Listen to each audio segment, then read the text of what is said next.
Hello मेरे प्यारे विद्यार्थियों, मैं एपीएस सर। आज हम बेटा फिर से जो है किडनी पर चर्चा करेंगे। इसके पहले जो बेटा हमने किडनी पर पिछले वीडियो में चर्चा की है। हमने बेटा पिछले वीडियो में आपको समझाया था किडनी की संरचना। बेटा संरचना में हमने बताया था हमारे शरीर में किडनी की संख्या होती है दो। कितनी होती है बेटा? दो। और बेटा एक किडनी में जो है नेफ्रॉन की संख्या जो होती है बेटा 10 लाख होती है। कितनी होती है बेटा? 10 लाख होती है। तो बेटा दोनों किडनी में नेफ्रॉन की संख्या 20 लाख हो सकती है। बिल्कुल हो सकती है, क्योंकि एक किडनी में 10 लाख तो दोनों किडनी में 20 लाख। सिंपल सी बात।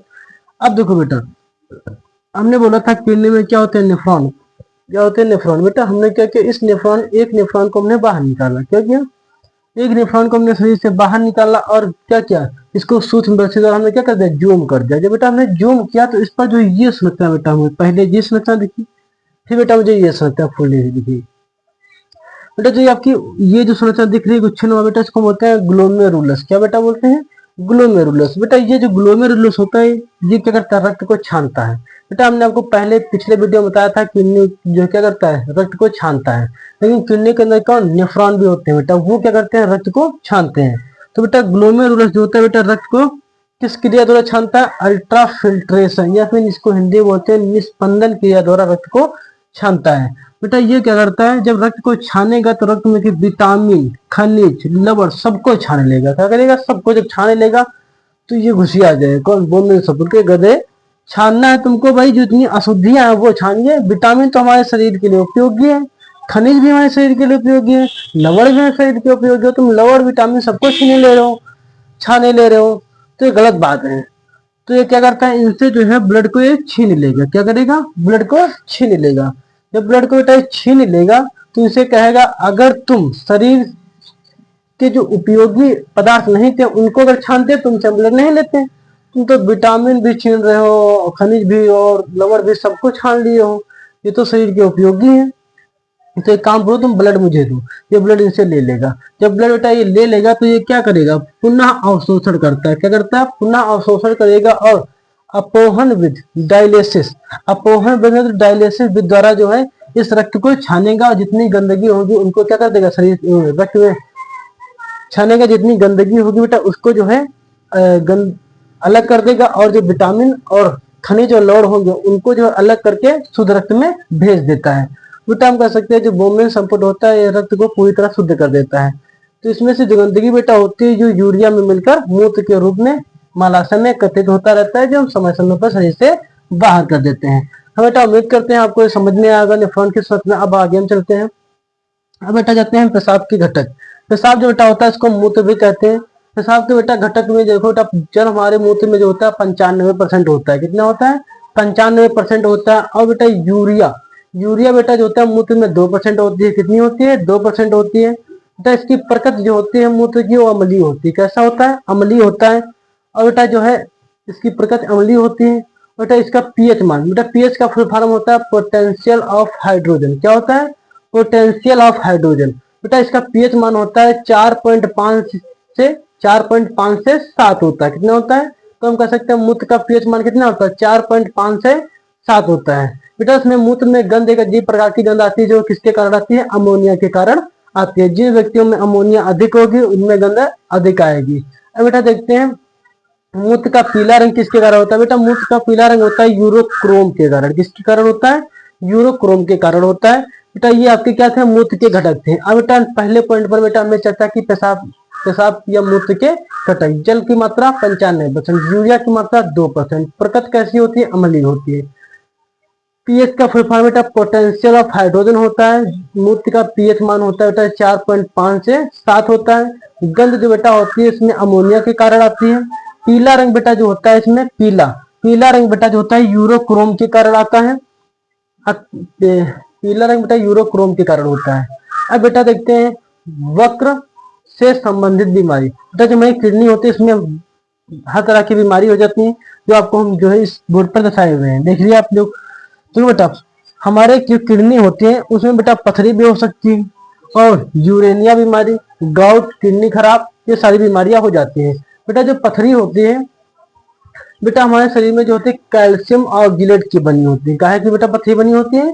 कैल्शियम ऑक्जिलेट की बनी होती है। बेटा पथरी बन कैसे हमारे शरीर में जाती है? देखो बेटा अगर हम पैकेट वाले सब्जी मसाला जैसे आप नहीं धनिया मिर्चा हल्दी इसमें बेटा रसायन मिलकर आते हैं। क्या आते हैं? रसायन मिलकर आते हैं जो हमारे शरीर में क्या करते हैं, हमें नुकसान करते हैं और पथरी का रूप ले लेते हैं। अब बेटा यूरिया डीएपी, जो खेत में हम लोग यूरिया डीएपी बेटा खेलते हैं, यूरिया और डीएपी बेटा, डीएपी का फुल फॉर्म होता है डाई अमोनियम फास्फेट। क्या होता है? Di ammonium phosphate. ये बेटा यूरिया और डीएपी भी हमारे शरीर के लिए क्या हानिकारक है। हम खेत में तो ढेल देते हैं लेकिन वो खेत से हमारे भोजन के रूप में हमारे शरीर के अंदर प्रवेश कर जाते हैं। हम लोग कहते हैं अगर आप यूरिया एक मुट्ठी खा लीजिएगा तो आपकी डेथ हो सकती है, ऐसा है। लेकिन हम लोग जो है यूरिया को डायरेक्ट नहीं खाते हैं बल्कि क्या करते हैं, भोजन के रूप में इनडायरेक्ट लिया करते हैं। बेटा यूरिया और डीएपी को हमने खेत में ढीला, खेत में किसमें, उसमें गेहूं में या धान में किसी में आप ढीलोगे तो इनडायरेक्ट क्या होंगे, उसमें जाएंगे ही ना थोड़े बहुत, इनको बाद में हम खाएंगे। जब खाएंगे तो बेटा हमारे शरीर में भी जाएगा ना, यूरिया भी जाएगी डीएपी भी जाएगी। इसलिए इनसे बचने के लिए मुझे क्या करना चाहिए, यूरिया और डीएपी की मात्रा कम डालनी चाहिए। यूरिया और डीएपी की मात्रा क्या होनी चाहिए, कम। इससे अच्छा है गोबर की खाद देनी चाहिए आपको। अब बेटा देखते हैं यूरेनिया बीमारी। बेटा यूरेनिया बीमारी कब होती है, जब अमोनिया की मात्रा हमारे शरीर में बढ़ जाती है।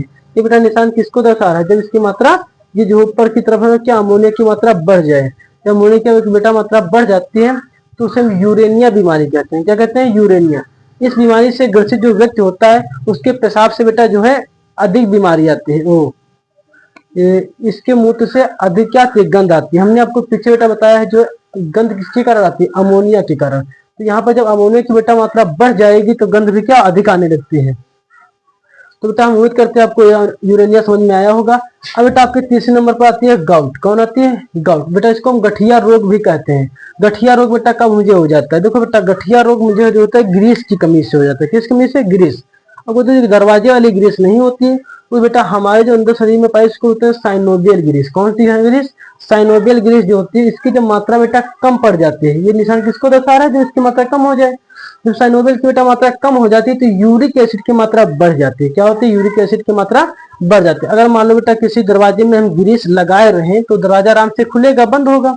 अगर ग्रीस खत्म हो जाए तो क्या होगा, खुलेगा, चुर चुर चुर चुर बोलेंगे। कैसे बोलेंगे, चुर चुर चुर चुर। इसलिए बेटा हमारी जो हड्डियां होती हैं उनके जो ज्वाइंट जो होते हैं वहां पर क्या होता है, साइनोवियल होता है। क्या होता है, साइनोवियल। अगर बेटा साइनोवियल की मात्रा घट गई, क्या हो गई, घट जाती है, तो हड्डी जो है खींचने में बड़ी तकलीफ होगी, खोलने में, बंद करने में, फैलाने में पैर बहुत अजीब, चलने फिरने उठने में हर तरह समस्या होती है। तो बेटा साइनोवियल क्या है, हमारे हड्डियों की ग्रीस है। बेटा जब साइनोवियल की मात्रा घटती है तो यूरिक एसिड की मात्रा बढ़ जाती है। ये अधिकतर बेटा बूढ़े लोगों में देखने को मिलता है गाउट। लेकिन अगर कोई भी व्यक्ति ठंडी में अधिक रह रहा है तो उसमें गाउट होने की संभावना है। इसलिए आपको ठंडी से बचना है तो आप गाउट से बच सकते हैं। अगर बेटा आपको ठीक होना है तो साइनोवियल की मात्रा को आपको बढ़ाना पड़ेगा, मतलब कि आपको ग्रीस अगर आप बढ़ा दोगे तो आप पुनः ठीक हो सकते हैं। बेटा आप देखते हैं किडनी, किडनी बेटा खराब। किडनी बेटा कब खराब हो जाती है, बेटा कभी कभी किडनी हम लोग की खराब हो जाती है। लेकिन अगर एक किडनी है, अगर बेटा एक किडनी से जीवित भी व्यक्ति रह सकता है। अगर आपके शरीर में एक किडनी है तभी क्या हो सकता है, वो जीवित रह सकता है। अब बेटा सुन लो, अगर कोई व्यक्ति जो है मर चुका है या उसकी डेथ हो चुकी है तो उसकी जो किडनी है बेटा वो 48 घंटे तक, कितने घंटे तक, 48 घंटे तक जीवित रहती है। अगर उसको 48 घंटे तक जो मरे हुए व्यक्ति की बेटा किडनी और 48 घंटे के अंदर किसी व्यक्ति में अगर ट्रांसफर कर दी जाए या इंजेक्ट कर दिया जाए तो क्या हो सकता है, वह किडनी जो है काम करेगी। क्या करेगी, काम करेगी। बेटा जो है किडनी के संबंध में हम दो जांचें करते हैं, एक होती है केएफटी, दूसरी होती है आरएफटी। बेटा केएफटी का फुल फॉर्म होता है किडनी फंक्शन टेस्ट। क्या होता है, किडनी फंक्शन टेस्ट। बेटा किडनी में कोई इन्फेक्शन हो रहा है तो हम केएफटी जांच से पता कर सकते हैं कि किडनी हमारी ठीक है या नहीं। एक बेटा और जांच होती है आरएफटी। बेटा आरएफटी जो जांच होती है इसमें बेटा हम कह सकते हैं इसका फुल फॉर्म होता है renal hilum function test. Renal function test. बेटा हमने आपको इससे पहले बताया था पिछले वीडियो में कि जो है किडनी के प्रवेश द्वार को हम क्या कहते हैं, रेनल हाइलम। बोला था ना, रेनल हाइलम के लिए बेटा हम क्या करते हैं, आरएफटी जांच करते हैं कि वहां पर जो है कोई इन्फेक्शन तो नहीं है। इसीलिए हम क्या उसी जांच करते हैं, आरएफटी, रेनल फंक्शन टेस्ट। उम्मीद करते हैं बेटा आपको बीमारियों के बारे में अध्ययन अच्छे से हुआ होगा। अब बेटा हम अध्ययन करते हैं विभिन्न जीव अपना जो है यूरिया कैसे त्यागते हैं। विभिन्न जीव बेटा होते हैं अपना यूरिया अलग अलग तरीके से त्यागते हैं। जैसे आप देख सकते हैं पेड़ पौधे जो होते हैं वो लाशा या गोंद के रूप में अपना अवशिष्ट पदार्थ बाहर निकालते हैं, यूरिया निकालते हैं। जैसे बेटा आप कोई पेड़ देखो वहां पर क्या गोंद लगा होता है, क्या लगा होता है, गोंद, चिपचिपा पदार्थ होता है। तो पेड़ पौधे किसके रूप में अपना जो है यूरिया त्यागते हैं, लाशा या गोंद के रूप में त्यागते हैं। अब देखो बेटा स्तनधारी, स्तनधारी बेटा जो क्या होते हैं, स्तनधारी वे जीव होते हैं जो अपने बच्चों को दूध पिलाते हैं, उन्हें बोलते हैं स्तनधारी। स्तनधारी बेटा जो होते हैं वो यूरिया त्यागते हैं। क्या त्यागते हैं? यूरिया त्यागते हैं, इसीलिए बेटा इनको हम बोलते हैं यूरियोटेलिक एनिमल। क्या बोलते हैं? यूरिया त्यागने वाले जीव। अब बेटा देखते हैं अगला आपका पंछी। क्या है? पंछी या सरीसृप। बेटा जो पंछी होते हैं और सरीसृप वही होते हैं रेंगने वाले, सांप वाप जो होते हैं, वो बेटा जो त्यागते हैं वो यूरिक एसिड त्यागते हैं। क्या त्यागते हैं? यूरिक एसिड त्यागते हैं, इसीलिए इनको बोलते हैं यूरिकोटेलिक। क्या बोलते हैं? Uricotelic animal. बेटा क्या बोलते हैं? Uricotelic animal. मतलब पंछी और सरीसृप जो होते हैं यूरिक एसिड त्यागते हैं, इसीलिए इनको बोलते हैं यूरिकोटेलिक एनिमल कहते हैं। अब बेटा चौथे नंबर पर आपका आता है मछली और कीट। बेटा मछली और कीट जो होते हैं ये जो है अपनी यूरिया जो है शरीर से बाहर अमोनिया के रूप में निकालते हैं। किस रूप में निकालते हैं? अमोनिया के रूप में, इसलिए इसको अमीनोटेलिक एनिमल कहते हैं। बेटा आपका अगला है 5 मकड़ी। मकड़ी जो बेटा होता है ग्वानिन, ग्वानिन त्यागती है। क्या त्यागती है? ग्वानिन, ग्वानिन त्यागती है, इसीलिए इसको बोलते हैं ग्वानोटेलिक एनिमल। क्या करते हैं? ग्वानोटेलिक एनिमल। उम्मीद करते हैं बेटा आपको ये जो समझ में आया होगा। आप इसका स्क्रीनशॉट लीजिए, फिर मिलते हैं आपको नेक्स्ट वीडियो में।